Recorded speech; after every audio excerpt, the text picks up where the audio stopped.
코칭맘TV의 코칭맘 조아영입니다. 여러분들 잘 지내셨나요? 오랫동안 좀 찾아뵙지 못했던 것 같아요. 사실 영상을 좀 찍어 놨었는데 다시 보니까 너무너무 이상하더라고요. 전 볼 때마다 계속 어색해 죽겠어요. 예. 그래서 오늘 퇴근을 앞두고 있다가 이렇게 가다가는 또 휴가철 겹치고 또 이렇게 여러분들 못 만나 뵙겠다 싶어서 급하게 카메라 영상을 켰습니다. 오늘은 여러분들하고 제가 코칭을 만났고 또 코칭을 적용하기 시작했던 시기에 경험했던 것을 오늘 여러분들하고 나눠볼까 합니다. 저는 오랜 기간 동안 이제 컨설턴트로서 활동을 했었고요. 거의 2003년? 이제 기억도 가물가물합니다. 2003년인지 5년인지 제부터 이제 기업 교육을 해왔어요. 그리고 거의 10년 정도 그렇게 25세부터 10년 정도 강의를 하면서 컨설턴트, 그러니까 내가 전문가다. 그러니까 비전문가들한테 이렇게 하면 됩니다. 고객 만족은 이렇게 하셔야 되고 의사소통은 이렇게 하셔야 되고 리더십은 이렇게 발휘를 하시는 겁니다.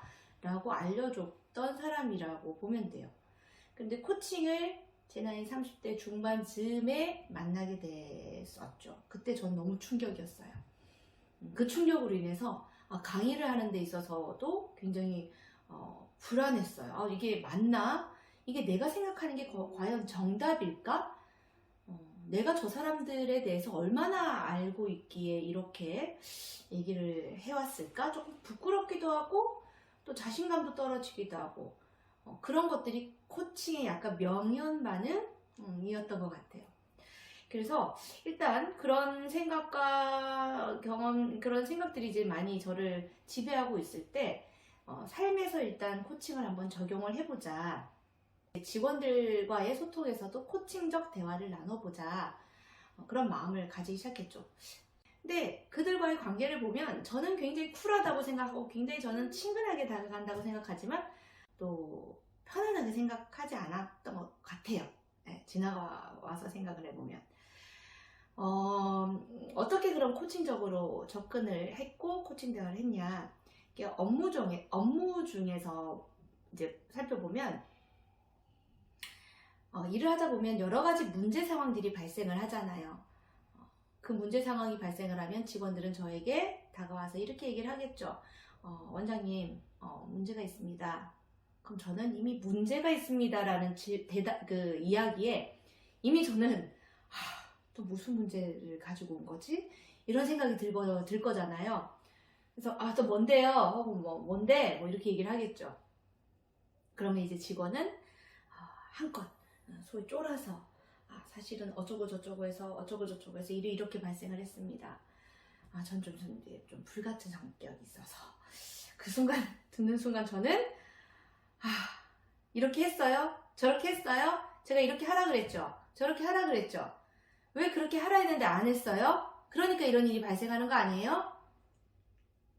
들으시는 여러분들도 굉장히 불쾌하시죠?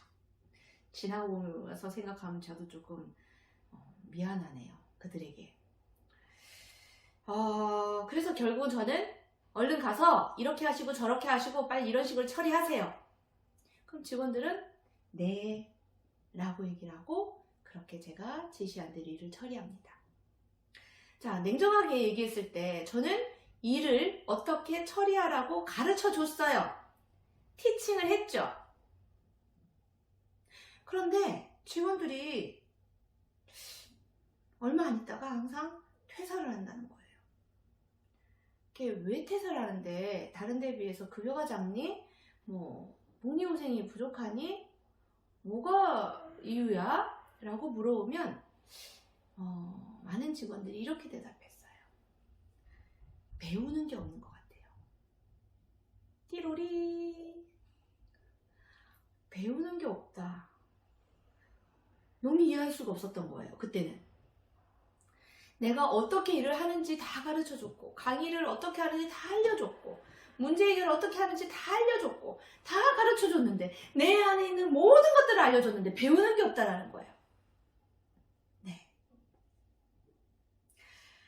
이게 이제 티칭에 있어서 문제였던 거죠. 코칭을 만나서 이런 것들이 해결이 됐어요. 일단 이들은요, 그러니까 제가 이들한테 문제를 해결할 수 있는 방법 여러 가지 가르쳐 줬을 때, 이들은 제가 하는 방식과 제가 했던 생각과 제가 하는 패턴에 대해서는 뭐 배웠을지는 모르겠지만 그래봤자 저밖에 되지 않는 거예요. 그리고 제가 그렇게 이야기를 해주면서 저는 지속적으로 성장을 하죠. 이럴 땐 이렇게 문제를 해결해보고, 이럴 땐 이렇게 소통해보고, 이럴 땐 이렇게 강의를 해보고, 이렇게 할 때는 뭐 어떻게 해보고 하면서 저는 계속 성장이 됐지만 이들은 그냥 저의 생각을 현장에서 움직이는 그런 사람밖에 되지 않는 거죠. 코칭에서 그러면은 적용했을 때 그 다음 액션은 어떻게 됐는가. 자, 비슷한 상황이었어요. 한 명의 강대리라는 친구가 와서 이렇게 얘기합니다. 원장님, 큰일 났습니다. 뭔데? 강사가 연락이 안 됩니다.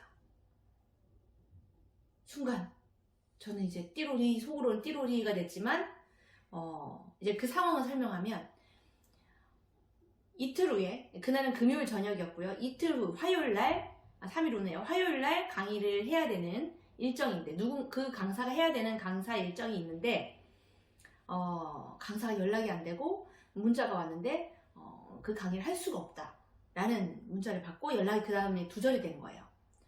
그 강사는 저희와 오랫동안 했던 강사가 아니라 신규 강사였어요. 이게 저는 항상 그 사람들, 우리 직원들한테 알려주기를, 신규 강사는 좀 번거롭다 하더라도 좀 와서 미팅을 하고 또 직원에 대한 우리 회사에 대한 그 계약을 직접 성사하고 뭐 매뉴얼에 대해서 숙지를 시키고 이렇게 강의를 진행시켜라 라고 알려줬는데, 그것이 생략이 된 거였어요. 화는 나죠. 근데 지금 이 순간 가장 긴장하고 가장 힘든 게 누굴까요? 이걸 전달하고 있는 강대리인 거예요. 그래서 코칭에서 항상 제일 먼저 어떤 이슈가 생길 때 상대방의 감정 읽어줘라 라고 얘기를 하잖아요. 그래서 정말 힘들었지만 그때는 저도 어색했었어요. 그래서 강대리한테 어색하지만 전달했어요. 강대리 많이 당황하셨겠어요? 네, 강대리 많이 놀랬겠네요. 혹은 되게 당황했겠네요 라고 감정을 읽어줬어요. 그랬더니 이러고 있던 강대리가 갑자기 저를 탁 쳐다보는 거예요. 그리고 코칭 교육 때 들었던 것이 하고 싶은 말을 질문으로 바꾸는 거였어요. 그래서 이 상황에 저는 마음속으로는 이렇게 했어요, 저렇게 했어요, 저렇게 했었어야죠, 이렇게 했었어야죠 라고 하고, 빨리 이렇게 하시고 저렇게 하고 처리하세요 라고 얘기를 하고 싶었지만 그 마음을 다 닫고 질문으로 바꿨어요. 그래, 강대리 지금 많이 놀랬겠는데 얼마나 당황스럽겠지만 지금 우리 이 상황에서 우리가 할 수 있는 게 뭘까? 라고 질문했어요. 이 강대리는 처음 받아보는 저에게 그런 질문이잖아요. 많이 이 친구는 더 당황해하면서 말을 우물쭈물 하고 있는 거예요. 저는 그래도 안정감은 괜찮아, 천천히 한번 생각해봐 라고 톤 다운을 시키고 기다렸어요. 그랬더니 이 친구가 첫 음으로 얘기한 게 강사 집에 한번 찾아가 보는가요? 이러는 거예요. 제 나름대로의 또 약간 편견이 생기긴 했지만 그래도 그래 집에 직접 주소가 있으니까 찾아가 보는 방법도 있겠네. 혹시 다른 방법은 또 뭐가 있을까? 그 다음 방법에 대해서도 물어봤어요. 제가 주말에 나와서 다른 강사를 좀 찾아보도록 해볼까요?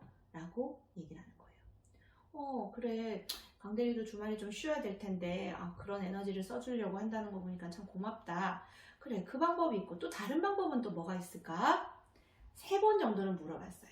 그 강대리 마음속에 있는 생각을, 잠재를 최대한 끌어낼 수 있게 3번째 질문을 했어요. 어떤 방법이 있을까? 라고 했더니 강대리가 이렇게 얘기합니다. 급하게 강사를 찾는 것보다 강의를 좀 연기해서 옳은 강사를 찾아서 투입하는 방법이 있을 것 같아요. 라고 얘기를 하는 거예요.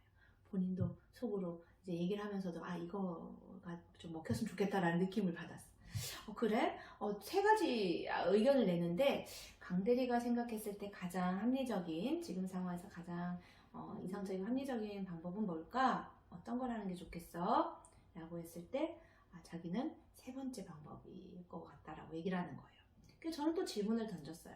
그래, 그렇다면 강대리가 지금 교육생들은 화요일날 강의를 듣겠다고 대기하고 있는데 만약에 강대리가 교육생 입장이라면 이런 상황에서 한 어느 정도 연기를 했을 때 그래도 이해가 가능할 것 같아? 라고 했더니 일주일 정도는 제가 어떻게 이렇게 얘기를 해서 이해를 구할 수 있을 것 같다라고 얘기를 하는 거. 그래, 일주일 정도 이해를 구할 수 있다. 그러면 강대리가 지금 가서 제일 먼저 해야 될 게 뭘까? 교육생들한테 일단 전화를 돌리겠습니다. 그래, 그렇게 이해를 구한 다음에 그 다음에는 어떤 순서로 일을 처리하면 좋을까? 그리고 강사 사이트에 그 공지를 올리고 또 기존에 강사풀이 있으니까 그들에게도 일정 관련해서 섭외를 요청해 보도록 하겠습니다. 라고 얘기를 하는 거예요. 그게 제가 그래, 그렇게 하면 되겠다. 좋은 방법이네. 오케이, 그렇게 가서 하세요. 라고 끝. 자, 그렇게 해서 결론을 말씀드리면 무난하게 강의는 진행이 됐어요. 그리고 지나고 나서 강대리한테 이제 인터뷰를 했더니 그때 기분이 어땠냐? 처음엔 되게 의아했대요. 그런데 그렇게 일을 처리하고 났을 때 굉장히 성취감이 올라갔다고 얘기를 하더라는 거예요. 제가 이렇게 해서 시켜서 일을 한 게 아니라 강대리가 나름의 자신의 생각과 의견을 내서 그렇게 해결했을 때 본인이 어떤 문제를 해결할 수 있는 방법을 배웠다라는 얘기를 하는 거예요. 자, 코칭의 힘이라는 건 그런 것 같아요. 엄마들이 아이들에게 하나씩 둘씩 다 가르쳐주고 싶은 마음도 있으나 하지만 결국은 그것은 엄마의 생각이잖아요. 엄마의 방법이고 엄마의 여태까지 해왔던 패턴이에요. 그게 정답일 수 있겠으나 또 그게 다는 아닐 수도 있다는 겁니다. 그래서 항상 일단 제가 코칭에서 질문 방법을 알려드리기 전에 이 질문의 힘에 대해서 조금 체험해 볼 수 있도록 제가 사례를 말씀드렸는데 다음번에 여러분들 영상 만나기 전까지 해보셔야 되는 미션, 엄마가 하고 싶은 말을 질문으로 바꿔보는 연습을 한번 해보셨으면 좋겠어요. 질문 방법을 제가 구체적으로 알려드리지 않았기 때문에 그냥 네 생각은 어때? 이럴 때 어떻게 했으면 좋겠어? 라고 먼저 질문하고 아이의 답변을 좀 기다려보는 그런 연습 한번 한 주 동안 실천해 보시길 바라겠습니다. 자, 이것으로 오늘 영상 마치도록 하고요. 여러분들 영상이 도움이 되셨다면 좋아요, 구독 버튼 눌러주시고 혹시나 여러분들 영상 보시면서 궁금하신 사항 있으시면요 댓글로 많이 남겨주세요.